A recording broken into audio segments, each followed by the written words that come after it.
प्रतिरोध को हम कितने प्रकार से जोड़ सकते हैं, जोड़ने की भी तरीका होता है। सेल होते हैं वो उसको अलग तरीके से जोड़ सकते हैं, उसमें भी इसका दो रूल जाता है, सीरीज होता है और पैरेलल होता है, मगर एक मिक्सचर आ जाता है जो इंटरमीडिएट में हम लोग पढ़ते हैं, ठीक है। सेलों का कंबाइनेशन जो होता है उसमें पढ़ते हैं, मगर हम हाई स्कूल में जब पढ़ते हैं तो इसमें प्रतिरोधों का समायोजन होता है और ये समायोजन मुख्यतः दो ही तरीके से होता है। मतलब कोई भी रेजिस्टेंस जो होता है दो तरीके से हम जोड़ते हैं, एक सीरीज में एक पैरेलल में।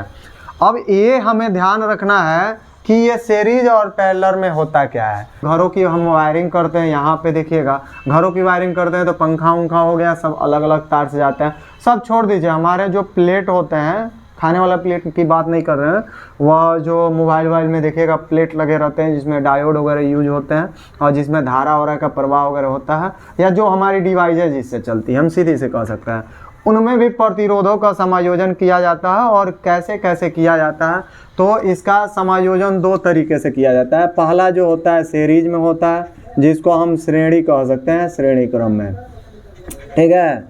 सेकंड नंबर होता है वह समांतर होता है। अब देखिए जो है क्या कब क्या करते हैं, जैसे आपको ज़्यादा रेजिस्टेंस चाहिए, ज़्यादा प्रतिरोध चाहिए, मतलब धारा को एकदम कम करके भेजना है, तो किसी भी चीज़ को सीरीज में जोड़ दीजिए।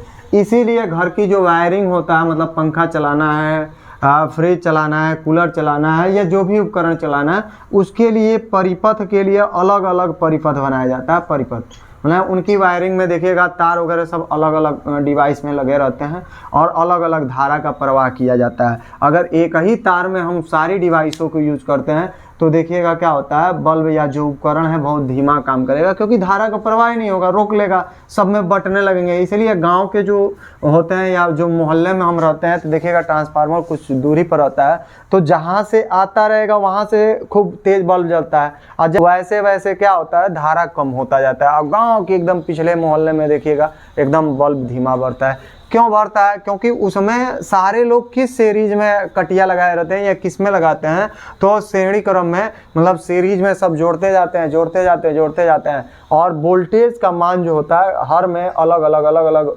होना चाहिए, तो सब में समान होता जाता है। धीरे धीरे वोल्टेज धारा सब कम होने लगता है, ठीक है। मगर अगर हम समांतर में जोड़ते हैं तो हमारा वोल्टेज वगैरह सब सही मिलता है। इसलिए घरों की जो वायरिंग होता है वह समांतर क्रम में ही की जाती है, न कि श्रेणी क्रम में की जाती है। अब इस समय प्रतिरोध का फार्मूला क्या होता है, तो सीधी सी बात है, जितना उपकरण लगाए हैं सबका अपना अपना रेजिस्टेंस होगा, उसको जोड़ते जाइए, तो कभी भी श्रेणी में प्रतिरोध का मान बढ़ेगा। सवाल में भी दो चार सवाल ऐसे हैं जो इस पे लगे हैं, तो याद रखिएगा कि जब सीरीज में जोड़ते हैं तो प्रतिरोध का मान बढ़ता है, और वही जब हम समांतर में जोड़ते हैं तो वो जो व्युत्क्रम होता है, इसलिए इस समय जो है प्रतिरोध का मान कभी भी घटेगा। इसलिए हम घरों का जो वायरिंग होता है वह इसी क्रम में करते हैं। क्यों? क्योंकि वह जो है प्रतिरोध का मान घटेगा। घटने का मतलब है ये धारा को कम रोकेगा, क्योंकि प्रतिरोध कम है तो कम रोकेगा, ज़्यादा रहेगा तो ज़्यादा रोकेगा, ठीक है। जैसे इसमें ज़्यादा है तो ज़्यादा रोकेगा, इसमें कम है तो कम को रोकेगा। तो एकदम सिंपल सा है। अब R क्या है, तो प्रतिरोध है, कुल प्रतिरोध, जिसको तुल्य भी कहते हैं। R1 R2 R3 क्या है, तो सब अपना अपना जो भी हम उपकरण यूज किए हैं तो उन सब का अपना खुद का प्रतिरोध है, ठीक है, और सब धारा को रोकेगा। तो इसलिए सीरीज में जब हम यूज करते हैं तो रेजिस्टेंस का मान बढ़ जाता है और इससे उपकरणें क्या होती है, धीमा।